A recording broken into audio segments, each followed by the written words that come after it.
LJD-JDS ലയനത്തിനു ധാരണ. JDSൽ ലയിക്കാനുള്ള LJD തീരുമാനം JDS സംസ്ഥാന ഭാരവാഹി യോഗം സ്വാഗതം ചെയ്തു. ശ്രേയാംസ് കുമാർ ദേശീയ സെക്രട്ടറിയാകും. 7 ജില്ലാ പ്രസിഡന്റ് സ്ഥാനവും LJDക്ക് ലഭിക്കും. കൂടുതൽ വിവരങ്ങളുമായി VV അരുണാണ് ചേരുന്നത്. അരുൺ, LJD-JDS ലയനത്തിൽ പല തർക്കങ്ങളും നിലനിന്നതാണ്. ഇപ്പോൾ എങ്ങനെയാണ് ഇരു പാർട്ടികളും തമ്മിൽ സമവായത്തിൽ എത്തിയത്? ഏറെ അനിശ്ചിതത്വങ്ങൾക്ക് ശേഷമാണ് ഇരു ജനതാ പാർട്ടികളും, ഇടതു മുന്നണിയിൽ ഉള്ള 2 ജനതാ പാർട്ടികളും ഒറ്റ പാർട്ടിയായി മാറുന്നത്. മാതൃപാർട്ടിയായ JDS ജനതാദൾ എസിൽ LJD ലയിക്കുകയാകും ചെയ്യുക. കഴിഞ്ഞ ദിവസം ചേർന്ന LJD നേതൃയോഗം ഇതിന് തീരുമാനമെടുക്കുന്നു. കഴിഞ്ഞ കുറെ നാളുകളെ പറഞ്ഞു കേട്ടത് പിന്നീട് 2 പാർട്ടികളിലും തർക്കങ്ങൾ നടക്കാതെ പോയതുമായ തീരുമാനമാണ് ഇപ്പോൾ യാഥാർത്ഥ്യത്തിലേക്ക് അടുക്കുന്നത്. ഇതിന്റെ അടിസ്ഥാനത്തിൽ LJD-JDS ലയിക്കുമ്പോൾ പാർട്ടിയുടെ അധ്യക്ഷ JDS അധ്യക്ഷ ഇപ്പോൾ ഉള്ളതുപോലെ തന്നെ മാത്യു ടി തോമസ് തുടരും. Senior vice president, secretary general പദവികൾ ജനതാദൾ LJDയിൽ നിന്ന് വരുന്നവർക്ക് നൽകാനാണ് ഇപ്പോഴത്തെ ധാരണ എന്ന് അറിയുന്നു. MP ശ്രേയാംസ് കുമാർ JDSന്റെ ദേശീയ സെക്രട്ടറിയാകും. 14 ജില്ലാ കമ്മിറ്റികളിൽ 7 വീതം ഇരു വിഭാഗവും പങ്കിട്ടെടുക്കും. ചില ജില്ലകളിൽ 2 ജില്ലകളിൽ മറ്റോ മുന്നണി കൺവീനർ സ്ഥാനമുണ്ട്. അതും അവർ 2 വിഭാഗവും പങ്കിട്ടെടുക്കാനാണ് ഇപ്പോഴത്തെ ധാരണ. പാർലമെന്റ് നിയമസഭാ കക്ഷി നേതൃസ്ഥാനം LJD ആവശ്യപ്പെടുന്നുണ്ട്, പക്ഷെ അത് നൽകാനിടയില്ല. കാരണം 2 MLA-മാർ മാത്യു ടി തോമസും മാത്യു ടി തോമസും K കൃഷ്ണൻകുട്ടിയും JDSലുണ്ട്. അതുകൊണ്ട് തന്നെ അവർ അത് വിട്ടുകൊടുക്കാനിടയില്ല. 1 MLA മാത്രമാണ് LJDക്ക് നിലവിലുള്ളത്. അതുകൊണ്ട് തന്നെ അത് മാത്യു ടി തോമസാണ് ഇപ്പോഴത്തെ പാർലമെന്ററി നിയമസഭാ കക്ഷി നേതാവ്. അദ്ദേഹം തന്നെ ആ പദവിയിൽ തുടരാനാണ് സാധ്യത. അത്തരത്തിൽ ചില കാര്യങ്ങളിലെയും തർക്കമുണ്ട്, അല്ലെങ്കിൽ വ്യത്യസ്ത അഭിപ്രായമുണ്ട്. അവ വൈകാതെ പരിഹരിച്ച് ലയന സമ്മേളനത്തിലേക്ക് കടക്കാനാണ് തീരുമാനം. ദേശീയ നേതൃത്വത്തിന്റെ HD ദേവഗൌഡയുടെ അനുമതി നേരത്തെ ഈ ലയന നീക്കത്തിന് ഉണ്ടായിരുന്നു. അതുകൊണ്ട് തന്നെ ഇനി അധികം തടസ്സം ഇവർക്ക് മുന്നില്ല. ചില സ്ഥാനങ്ങൾ പങ്കുവയ്ക്കുന്ന മാത്രമാണ് ഇനിയുള്ള തടസ്സം. CPI നേതൃത്വം വളരെ കാലമായി ഇരു പാർട്ടികളും ഒറ്റ പാർട്ടിയായി മുന്നണിയിൽ നിൽക്കണം എന്ന നിർദ്ദേശം ചില സമയങ്ങളിൽ അത് ശക്തമായ ഒരു നിർദ്ദേശമായി തന്നെ പിണറായി അടക്കം നൽകിയിരുന്നു. ഏതായാലും അത്തരമൊരു ഒറ്റ പാർട്ടിയെ മാറുകയല്ല, ലയിക്കുകയാണ് 2 പാർട്ടികളും ചെയ്യുന്നത്. JDSലേക്ക് LJD ലയിക്കുന്നു. അതോടുകൂടി തെരഞ്ഞെടുപ്പുകളടക്കം മുന്നണിയിൽ വിലപേശാനുള്ള ശക്തി കൂടുമെന്ന് ഇരു പാർട്ടികളും നേരത്തെ വിലയിരുത്തിയിരുന്നു. ഏതായാലും വൈകാതെ ആ ലയനം സാധ്യമാകും. അരുൺ, അപ്പോൾ ഇപ്പോഴത്തെ ഒരു പ്രധാനപ്പെട്ട സ്ഥാനങ്ങളിലെ വീതം വെപ്പ് എങ്ങനെയാണ് എന്നത് തീരുമാനമായിട്ടുണ്ട്. അതോടൊപ്പം തന്നെ ഈ താഴെത്തട്ടിലേക്കുള്ള മറ്റ് സ്ഥാനങ്ങളിലെ വീതം വെപ്പ് സംബന്ധിച്ചും ഏതെങ്കിലും ഒരു ധാരണ ഉണ്ടാക്കിയിട്ടുണ്ടോ? അതിന് ഈ പകുതി വീതം വീതിക്കുക എന്നുള്ളത് തന്നെയാണോ താഴെയെല്ലാമുള്ള ധാരണ?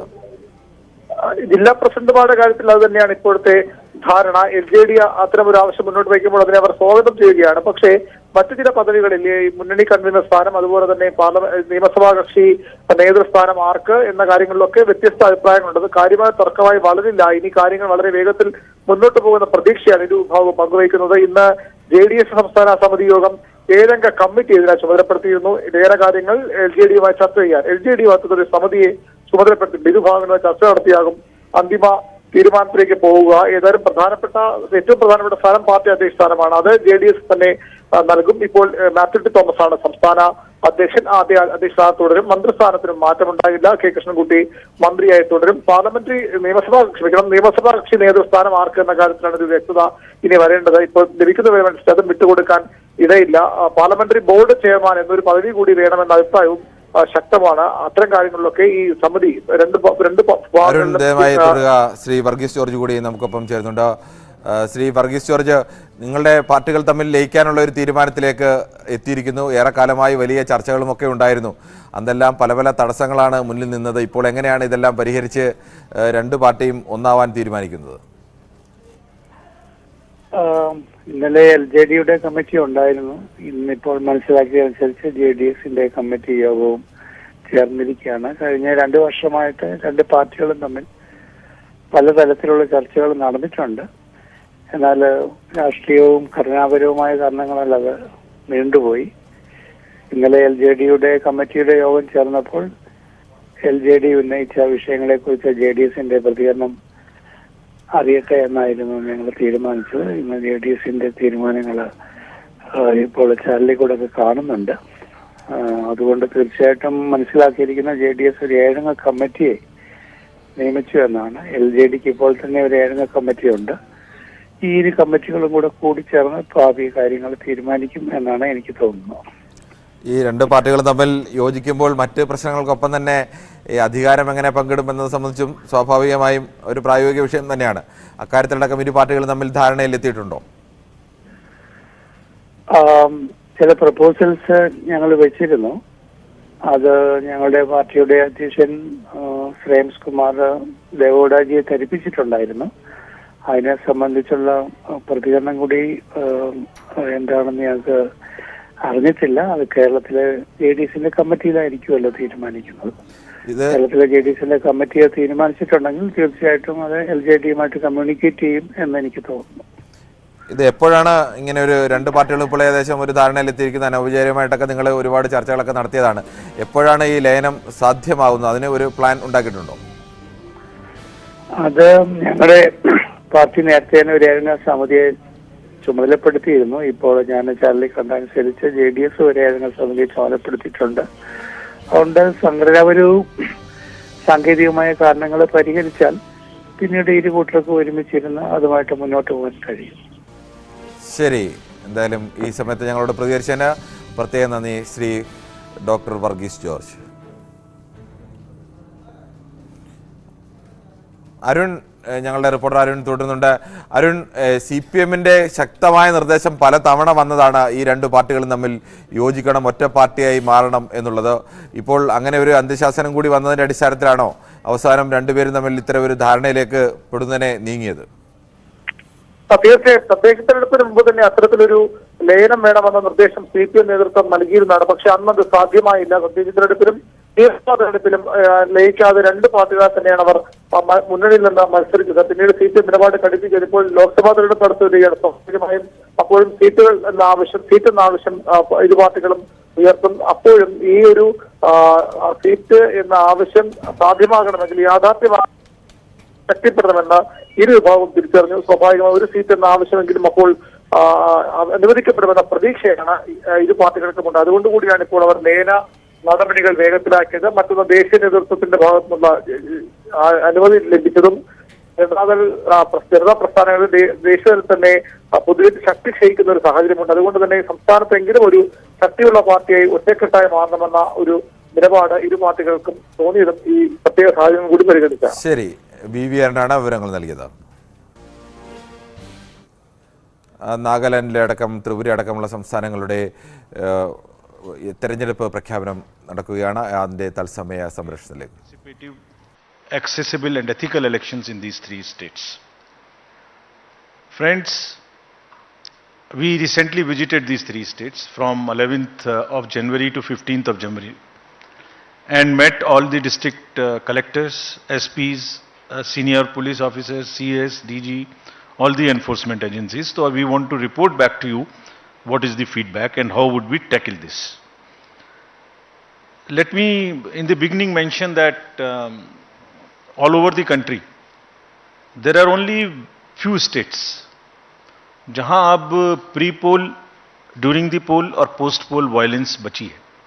अभी आपने पीछे 2 इलेक्शंस देखे, कोई वायलेंस नहीं थी. उससे पहले भी 5 इलेक्शन, उससे पहले भी 5 इलेक्शन देखे, there was no violence. It's only in 2-3 states of the entire country which is left, and commission is committed with the help of the district administration, district magistrates, SPs. We have told them very, very clearly that the society should have zero tolerance for any kind of violence during the elections. Actually, लोकतंत्र में हिंसा का कोई स्थान नहीं है और हम कमिटेड हैं कि इस राज्यों में भी इस तरीके से आगे बढ़ेंगे. If I show you the electors related profile, Nagaland has in all the state specific details are here and would be shared with you all. But अगर टोटल देखें तो तीनों राज्यों में मिला के जो आपके सामने में फिगर है उसके अनुसार male, female, first time voters, PWD voters, 80 voters, centenarian voters, ये सबकी फिगर आपके समक्ष है. जो SSR का कार्य था वो 5 जनवरी को पूरा हो गया है और लिस्ट पब्लिश कर दी गई है and all over the country including these 3 states, and copies have also been given to the polling parties. There are 2.28 lakh voters who have been added in these three states, and as per the roll published, there are 97,000 voters who are 80 plus, and there are 31,700 voters who are PWDs, and 100 plus voters number is 2,600. And we have given great emphasis for inclusion of these voters. सभी DOs को instructions दी गई हैं कि इन सब के votes लेने के लिए फॉर्म 12D के माध्यम से जो व्यवस्था है, अगर वो लोग पोलिंग स्टेशन पे किसी कारणवश नहीं आ सकते तो जरूर वोट दिलवाएं. There are more than 1.7 lakh 6 lakh voters who are 18 to 19 years as per the SSR. And friends, as I mentioned in one of the conferences earlier also, we have enabled these 17 plus voters, those who are of 17 years age and not yet 18, to give us advance applications, so that उनकी applications को हम अपने पास रखें process करके, और जैसे ही वो 18 साल के हों उनको हम वोटर कार्ड दे दें, साथ में एक वेलकम किट दे दें. So you would be happy to know that approximately 10,000 youths have registered with us in these three states who are between 17 to 18 years. So these three states, 62.8 lakh voters combinedly are ready to go to vote, and we request all of them to participate in the elections ethically, freely, and in large numbers. If we come to the polling stations accordingly, how do we conduct this in how many polling stations? The total number of polling stations, state-wise list is here to you, the bifurcation which you can use, which we will put it on our website and social media also, so that you can use these charts. 9,125 polling stations, and these are 634 more than 2018. Because of the geography of these states, it's around 82% in the rural areas. And we have mandated that 50% of the polling stations would be webcasted. In this case, the arrangements have been made for 73% webcasting of 73% polling stations across these three states. Friends, our emphasis now, after I covered the roll part of it, so now from roll to poll. So as I mentioned earlier also, our basic contact with the voters is twofold. At the time of registering them, that is getting entry into the roll, and then at the time of polling. So roll I mentioned recently, just in the briefing. The polling part I will mention now. How do we make their polling easy and a and a kind of a festive? So in these states, there would be 376 polling stations, which would just be managed by our women officers, including the women police personnel. So entire booth, including the security, would be managed by the women staff. And similarly, PWDs will manage the polling stations, and there would be model polling stations which would also have some kind of environmental friendly material used inside. और modern polling stations में बहुत प्रयास लोग कर रहे हैं अच्छा करने का. कहीं पर क्रैच भी बना रहे हैं ताकि जो महिला मतदाता आते हैं बच्चों को साथ में लेके, तो वो भी उनको they feel a very kind of A congenial environment to vote. As you might recall, we have also started a practice to encourage our youth who are not so much into, there is some kind of youth apathy which we are struggling with. तो हमने जो हमारे young employees हैं उनके माध्यम से भी जो अभी अभी रिक्रूट हुए हैं, ये गुजरात और हिमाचल में भी ये प्रक्रिया अपनाई थी, अब उसको आगे बढ़ाते हुए यहाँ भी बूथ्स जो हैं वो यंग एम्प्लॉयज़ के द्वारा मैनेज होंगे. Needless to say that in all the polling stations we will have 100% assured minimum facilities, which include, all of them are ground floor. There would be ramp, there would be accessible, there would be water, there would be electricity, there would be toilet, and there would be a volunteer to help our PWD voters and also our senior citizens. Again, needless to say that if somebody has, by chance, does not have Epic card, any of these 12 documents can be used. We are just showing it to you so that you can popularize them, put them on through your mediums also. As usual, we would like to again mention you that we salute our heroes of democracy. These are our 80 plus and 100 plus voters.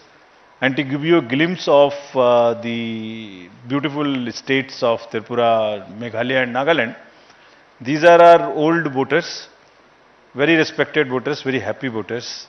It's a very happy feeling to talk to them whenever we go. And the form 12D would be available to them in these 3 states also from the 5th day onwards after nomination.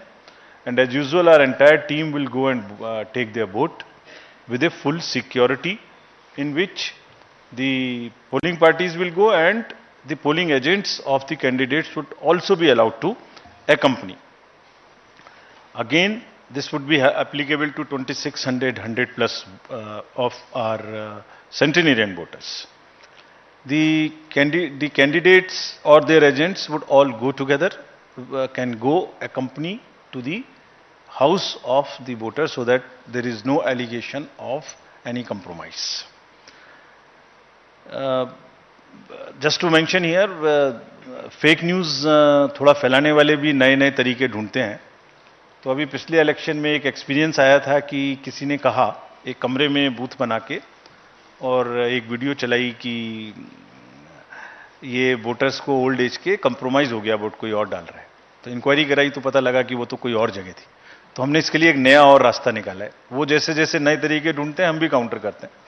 तो हमारा तरीका निकाला है.